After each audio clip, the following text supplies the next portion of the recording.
Hello guys, അപ്പോൾ നമ്മുടെ strawberry, raspberry, sunflower ഒക്കെ കഴിഞ്ഞ് നമ്മൾ മുന്നോട്ട് പോവുകയായിരുന്നു. പിന്നെ നമ്മൾ വന്ന് കണ്ടത് പ്ലം ആണ്, നിങ്ങൾക്കിപ്പോൾ കാണാം. അപ്പോൾ നമ്മളിപ്പോൾ പ്ലമ്മിൻ്റെ മരത്തിൻ്റെ ചോട്ടിലൂടെ നടക്കുകയാണ്. ഇതിലേതാ പഴുത്തത് ഏതാ പച്ച എന്നുള്ളത് മനസ്സിലാക്കിക്കൊണ്ടിരിക്കുകയാണ്. അതിൻ്റെ പ്രോസസ്സിൽ കൂടെ പോയിക്കൊണ്ടിരിക്കുകയാണ് ഗൈസ്. അപ്പോൾ ഇതിന് മുന്നത്തെ വീഡിയോ കാണാത്തവർ കണ്ടിട്ട് വരിക, അതിൻ്റെ കണ്ടിന്യൂഷനാണിത്. So let's go guys.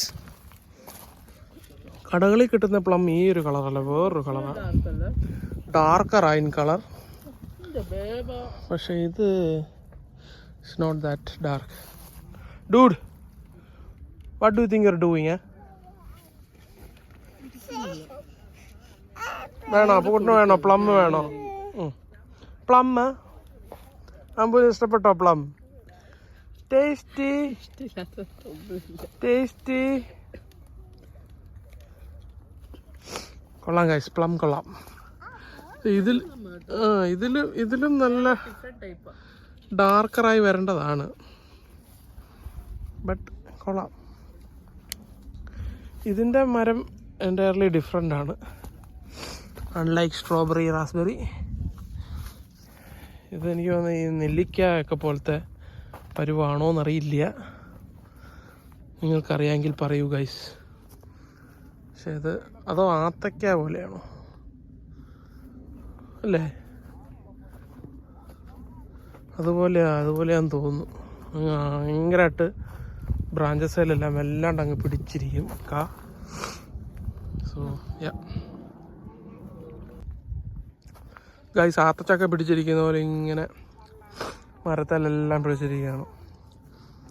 എമ്പടിയുണ്ട്, so much. ഇതെനിക്ക് തോന്നുന്നത് പീപ്പിൾ ഫേവററ്റ് അല്ലാത്തതുകൊണ്ടായിരിക്കണം ഇങ്ങോട്ട് വലിയ ആളില്ലാത്തത്. സ്ട്രോബെറിയുടെ അവിടെ എല്ലാം ആൾ ക്യൂ നിൽക്കുകയാണ്, ഇവിടെ വലിയ ആളില്ല. പക്ഷേ ഗുണം വൈസ് ഇതാണ് നല്ലതെന്നാണ് പറയപ്പെടുന്നത്. Plum is better. ആഹാ, ഇറങ്ങിയോ വണ്ടിയെന്ന്? പ്ലം പറിക്കാൻ ഇറങ്ങിയോ അപ്പുകുട്ടൻ?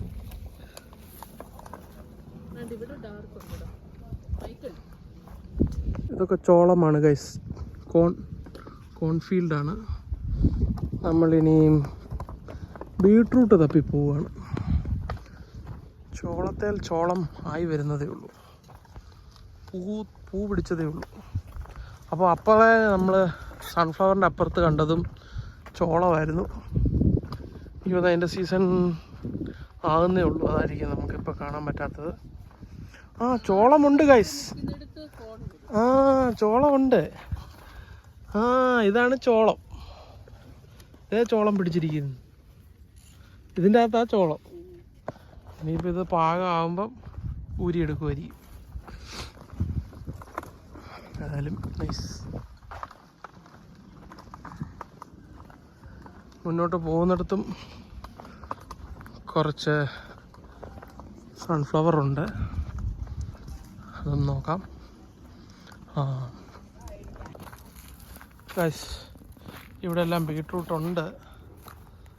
അപ്പോൾ നമ്മൾ ഈ ചെടി വലിച്ചൂരി എടുക്കണം, അങ്ങനെയാണ് എൻ്റെ പരിപാടി. നമുക്ക് വേണ്ട ബീട്രൂട്ട് നമ്മളതിൽ നിന്ന് വലിച്ചൂരി എടുക്കണം.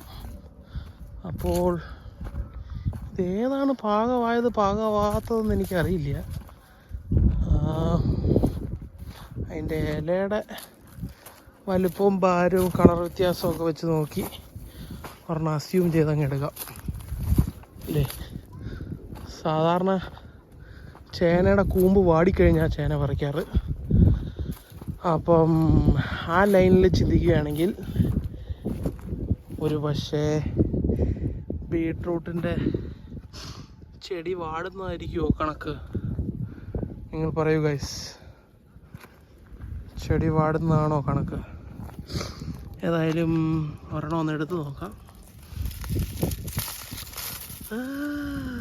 Okay, so that's it guys.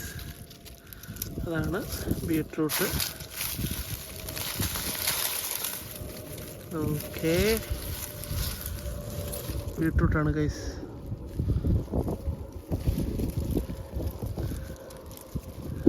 കൊള്ളാം. ഇത് മാത്രം വേണമെന്ന് എനിക്കറിയില്ല. അതായത് തൽക്കാലം ഒരു ഇച്ചിരി പറിച്ചുകൊണ്ട് പോവാം. ബാക്കി വേണമെങ്കിൽ പിന്നെ പറിക്കാം. ഗൈസ്, ഇതിൻ്റെ മൂട് ഇവിടെ ഇങ്ങനെ കാണാം. അപ്പോൾ അത് വെച്ച് വലുപ്പം നോക്കി എടുക്കാം. അൺലൈക്ക് ചേനയാണെങ്കിൽ മുഴുവൻ മണ്ണിൻ്റെ അടിയിൽ, അപ്പോൾ ഒന്നും കാണില്ല.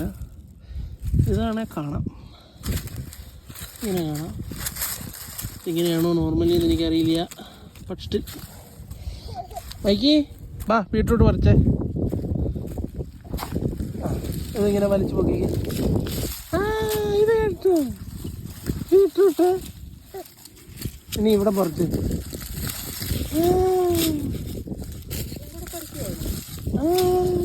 ബീട്രൂട്ട്. ഇത് മതി ഇത്ര മതി.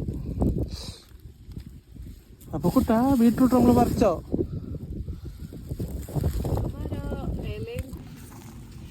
ഇത് മുഴുവൻ ബീട്രൂട്ടാ ഗൈസ്. നമ്മൾ ബീട്രൂട്ട് പറിച്ചു. ഇനി നമുക്ക് അപ്പുറത്ത് ചീരയൊക്കെ ഉണ്ട്. നമ്മൾ ചീര പറിക്കുന്നില്ല. പിന്നെ കൂർഗറ്റോ അങ്ങനൊരു സാധനമുണ്ട്. അതെന്തുവാന്ന് നോക്കണം. അപ്പോൾ അങ്ങോട്ട് പോവാണ് ഗൈസ്. അപ്പോൾ ഇതാണ് ചോളം ഉണ്ടായി വരുന്നേ ഉള്ളൂ. ഇത് ചോളത്തിൻ്റെ ഒരു ഫീൽഡ് പോലെയാണ്, ചെറിയൊരു ഏരിയയിൽ.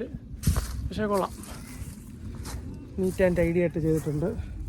ചോളം എല്ലാം കിളുത്ത് വരുന്നുണ്ട്. Which looks good guys. ഇതാണ് വേറൊരു ഐറ്റം, കൂർഗറ്റ് ആൻഡ് കൂർഗറ്റ് ഫ്ലവേഴ്സ്. ഇതെൻ്റെ അസംഷൻ ശരിയാണ്, ഇതൊരു കുക്കമ്പർ പോലെ ഇരിക്കുന്നൊരു സാധനമാണ്. അത് തന്നെ. അതുകൊണ്ട് ഇതാണ് കൂർഗറ്റ്, അതിൻ്റെ ഫ്ലവറാണിത്.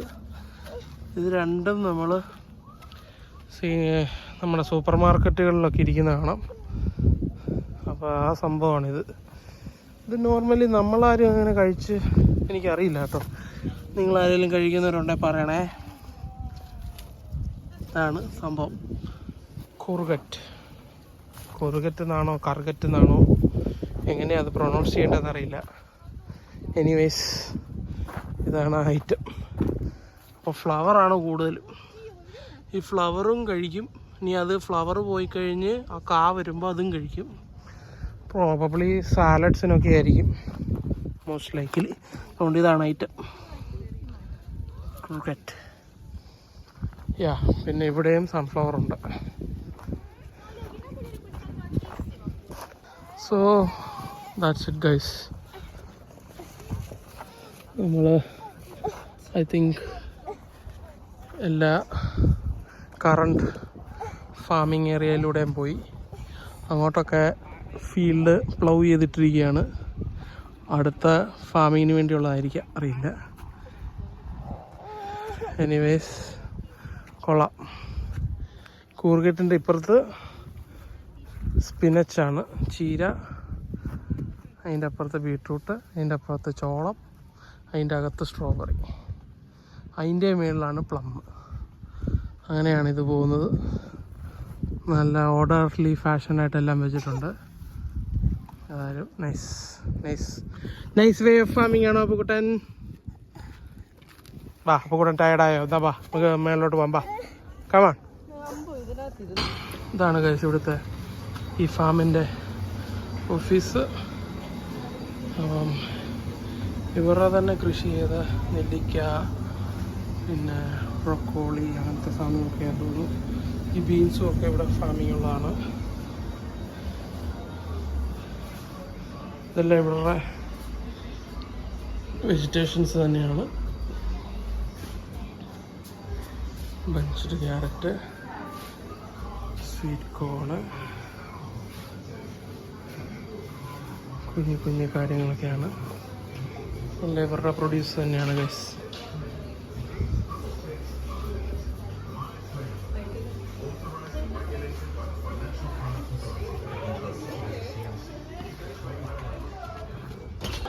ഗൈസ് നല്ല ചൂടായിരുന്നു, അതുകൊണ്ട് ഒരു ചോക്കോബാർ മേടിച്ചു ഗൈസ്. മൈക്ക് അവനെ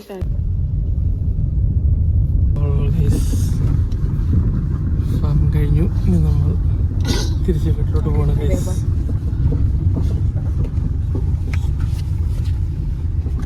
ഗൈസ് അങ്ങനെ ഫാം പരിപാടികളെല്ലാം കഴിഞ്ഞു. കുറച്ച് ഫാം പ്രൊഡ്യൂസുമായിട്ട് നമ്മൾ തിരിച്ച് വീട്ടിൽ വന്നു. ഇനി വീട്ടിലോട്ട് കയറും ഗൈസ്.